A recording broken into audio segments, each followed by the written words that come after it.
اشرح لي صدري ويسر لي امري واحلل عقدة من لساني يفقهوا قولي. الصلاة والسلام عليك يا رسول الله وسلم عليك يا حبيب الله. اللہ سبحانہ وتعالیٰ کا لاکھ لاکھ شکر عظیم کہ مالک الملک نے ہمیں اپنی یاد کے لیے یہاں اکٹھا ہونے کی توفیق عطا فرمائی.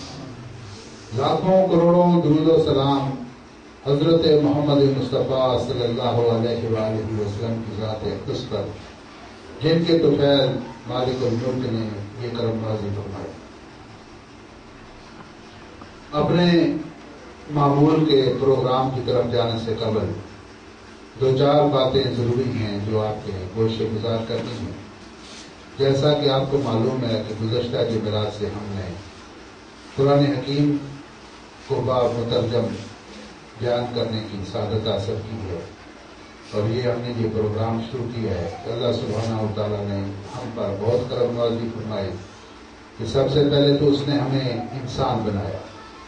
وہ خالق ہے جو چیز چاہے بنائے، لیکن انسان بنا کر اشرف المخلوقات اور اپنا خلیفہ اپنا نائب بنا کر اس نے بڑا یہ احسان کیا کہ انسان بنایا. انسان تو سبھی ہیں لیکن جو اس نے ہمیں مسلمان بنایا یہ بھی اس کا کرم ہے اور اس کا فضل ہے. اور سب سے بڑی اس کی عنایت اور سب سے بڑا اس کا فضل و کرم جو اس نے ہمیں اپنے محبوب محمد مصطفیٰ کی امت سے پیدا فرمایا. یہ بھی ہماری بہت خوش نصیبی خوش بختی ہے اور آپ جتنا اللہ کا شکر ادا کریں اس نعمت کے اوپر، اس فضل و کرم کے اوپر اتنا ہی کم ہے. اور سب سے بڑی بات یہ کہ اللہ سبحانہ و تعالیٰ نے ہمیں اپنی پیاری پیاری کلام قرآن مجید سے اللہ سبحانہ و تعالیٰ نے ہمیں روشناس فرمایا، ہمیں کتاب اپنی عطا فرمائی. اور جو شخص اس پاک کلام کے اوپر عمل پیرا ہوگا اللہ سبحانہ و تعالیٰ اس کو اس دنیا میں بھی امن، سکون، خوشی، مسرت عطا فرمائے گا اور آخرت میں بھی. اور اسی پاک کلام کی وجہ سے اللہ سبحانہ و تعالیٰ اس کو اپنا قرب اور اپنے محبوب کی قربت عطا فرمائے گا. ویسے بھی جو آدمی قرآن حکیم کی تلاوت کرتا ہے ایک لفظ کے بدلے اللہ سبحانہ و تعالیٰ 10 نیکیاں اس کے نام اعمال میں درج فرماتا ہے. تو تلاوت بھی بڑی چیز ہے. اگر اس کو سوچ سمجھ کر پڑھا جائے اور اس پر عمل کر لیے جائے تو یہ اور بھی بہت بڑی سعادت کی بات ہے. نجات ہے دنیاوی اور اخروی، امن ہے، سکون ہے. پچھلی جمعرات کو ہم نے اعوذ باللہ من الشیطان الرجیم کے بارے میں کہا تھا، بیان دیا تھا. بسم اللہ الرحمن الرحیم کہ کوئی بھی آپ کام کرنے سے پہلے اعوذ باللہ من الشیطان الرجیم پڑھا کریں. قرآن پاک کے اندر بھی یہ لکھا ہوا ہے قرآن حکیم کو بھی چھونے سے قبل اعوذ باللہ ضرور پڑھیں. اس سے انسان جو ہے وہ اللہ کی پناہ چاہتا ہے، اللہ کی شیطان مردود سے اللہ کی پناہ مانگتا ہے. اعوذ باللہ من الشیطان الرجیم، میں پناہ مانگتا ہوں شیطان، اللہ تعالیٰ سے شیطان مردود. تو ہر آغاز سے بسم اللہ اللہ کے پاک نام سے شروع کرنا چاہیے. کوئی کام جو کھانا کھائیں، چلیں پھریں، اسی کام کے لیے جو ارادہ کر لیں تو جب اس کا آغاز کریں تو اللہ کے پاک نام سے بسم اللہ الرحمن الرحیم سے اس کا آغاز کرنا چاہیے. تو جو اس کا تھوڑا سا اعادہ کہ پچھلے جمعرات کو ہم نے الحمدللہ رب العالمین تک پڑھا تھا. آج انشاءاللہ آگے بیان کرتے ہیں. بسم اللہ الرحمن الرحیم. الرحمن الرحیم مالک یوم الدین. رحمان کا معنی ہے مہربان. رحمان معنی مہربان، بہت بڑا مہربان. اللہ سبحانہ و تعالیٰ کی یہ مہربانی ہے کہ جو لوگ اس کو مانتے ہیں، جو نہیں مانتے وہ ان کو بھی رزق عطا فرماتا ہے، ان کو بھی زندگی تمام آسائشات ان کو بھی مہیا اویلیبل ہیں. تو یہ جو ان نہ ماننے والوں کو بھی جو اللہ سبحانہ و تعالیٰ اپنے فضل و کرم سے نوازتا ہے وہ اس سایہ رحمانیت کے اندر وہ رحمانیت کی جو صفت ہے، مہربان جو ہے، وہ اس کی صفت مہربانی والی جو ہے، اس صفت مہربان سے اپنی ساری کائنات کی ربوبیت فرماتا ہے اور ان کی تمام ضروریات زندگی ان کو وہاں پہنچاتا ہے. اور یہ اس وقت ہوتا ہے جب وہ مہربان ہو. مہربان وہ سب کے لیے ہے، لیکن رحیم مطلب نہایت رحم کرنے والا. اور رحیمی جو ہے وہ صرف ان لوگوں کی ہے جو اس کی ذات پر ایمان لاتے ہیں.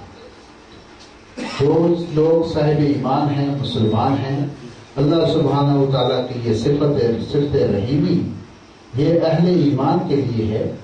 اور جو صفت رحمانی ہے یہ تمام کائنات کے لیے ہے. کوئی مانے یا نہ مانے وہ سب کے لیے مہربان ہے. اس کے بعد جو لفظ آتا ہے مالک یوم الدین، مالک ہے روز جزا کا، روز قیامت کا، روز حساب کا. مالک وہ ہوتا ہے جو اپنی سلطنت کے اندر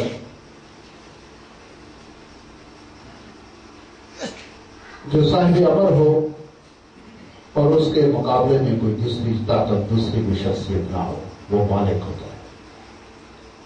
تو اللہ سبحانہ و تعالیٰ چونکہ ساری کائنات کا خالق ہے، تخلیق بھی اس نے کی ہے اور مالک بھی وہی ہے. کوئی ایسی چیز نہیں جو اس کی ملکیت میں اس کے دائرے کے اندر نہ آتی ہو.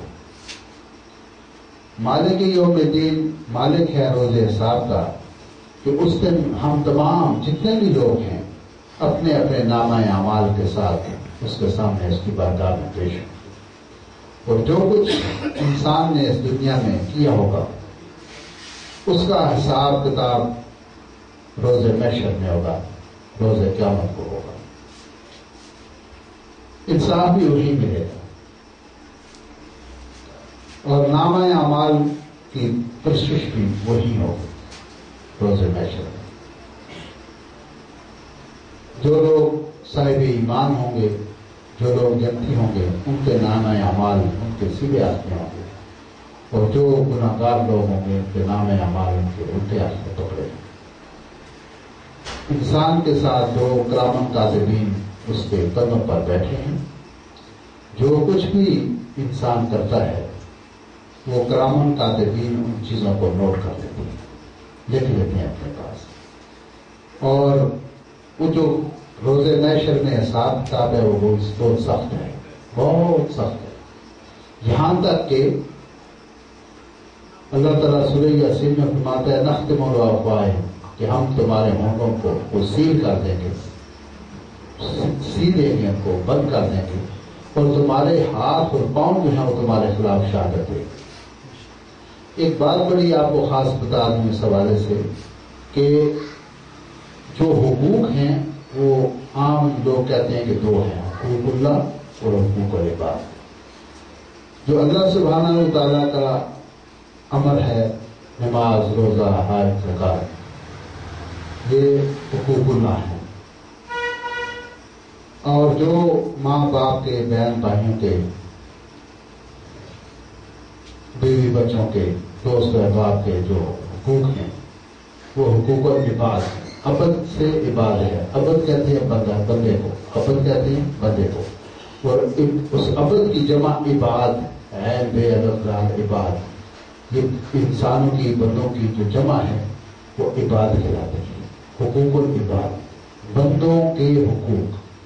تو اس کے بندوں میں ماں باپ، بہن بھائی، بیوی بچے، دوست احباب، کلاس فیلو جو آپ کے ساتھ کام کرتے ہیں، دفتر والے لوگ، اسکول والے لوگ، اس میں وہ سب شامل ہیں. ان سب کے حقوق ہیں ایک دوسرے کے. ایک کا حق دوسرے کا فرض ہے، اس کا فرض اس کا حق ہے. ایک تیسرا بھی ہے جس کو کہتے ہیں کہ حقوق النفس. یہ جو ہمیں اللہ سبحانہ و تعالیٰ نے یہ جان دی ہے، اس جان کا بھی ہمارے اوپر حق ہے کہ ہم اپنی آنکھوں کو صاف ستھرا رکھیں، اپنے جسم کو صاف ستھرا پاکیزہ رکھیں، اس جسم کو راحت دیں، آرام دیں، سکون پہنچائیں، اس جسم کو تندرست و توانا رکھیں، اور اس جسم کو ہر قسم کی